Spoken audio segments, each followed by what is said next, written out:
Nthini wa myaka na mwaka wa uthukumi wa 2024-2025 mbunge ya kaundi ya Makueni niyaivie mbee wa silingi milioni 6 kwi ngwatanio ya mbunge sya kaundi kana CAF ila utongoi wa mbunge no utatonya kuelesya Undu Syatumikie. Speaker wa mbunge no Douglas Mbili avikite mbee wa nzama ya mbunge ya Senate maunduni makukunikila utumi wa ilovia sya mwene nthini wa Silikali sya mutiyuko ila itongwewe ni senator wa kaundi ya Omabay Moses Kajwang ni wawetakana na vata wa ngwatanio ino ya CAF kwitikilithwa kimia nongi kunengo thei mwiki wa masavu mailovia sya mwenende kukunikila undu mbesa ila methitwe maituma kwi ngwatanio ino itumika mwaka mweu ena mauvu.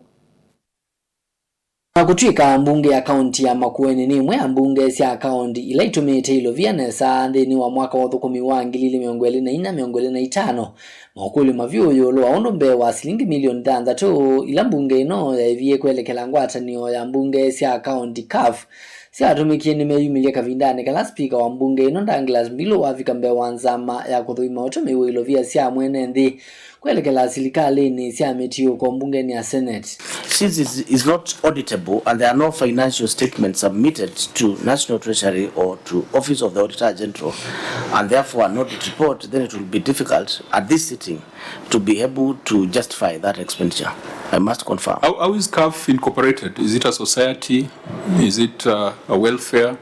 The society. Amemba manza maino na ila itongwewe ni senator wa county ya Omabay Moses Kajwang maendekeria ngwatanio ino ya mbunge sya county kwitikilithwa kimia kena kunenga uthei mwiki wa masavu ma ilovia sya mwene nthi wa kuthuima undu ilovia ila sinengana wane mbunge ithi sya county kwa ngwatanio ino syethitwe itumika. 13 years into devolution, why is it so difficult to fix this CAF and COG funding issue?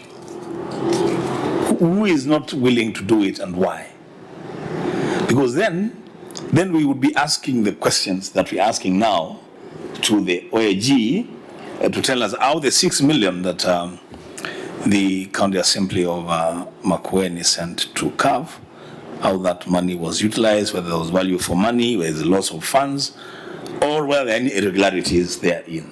We have been part of the team that has been making efforts to ensure that then CAF is anchored into law. And I agree with you, I'm open, and we should account for public funds that are appropriated by the Senate and the National Assembly to the counties. I'm one of the speakers who have told my colleagues that you appear before Senate as the chairperson of the Assembly Service Board, not because you're Speaker of a county assembly.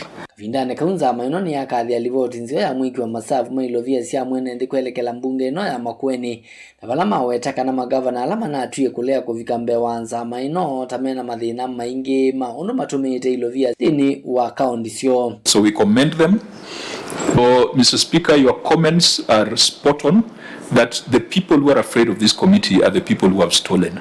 And if someone is doing a good job like you guys are doing, then you can see that coming here, we have now found a solution to this problem of SOCAT and CAF that has been with us for a very long time. So, Ilivoti ya vilingi wa movo nito wa mwaka mweu.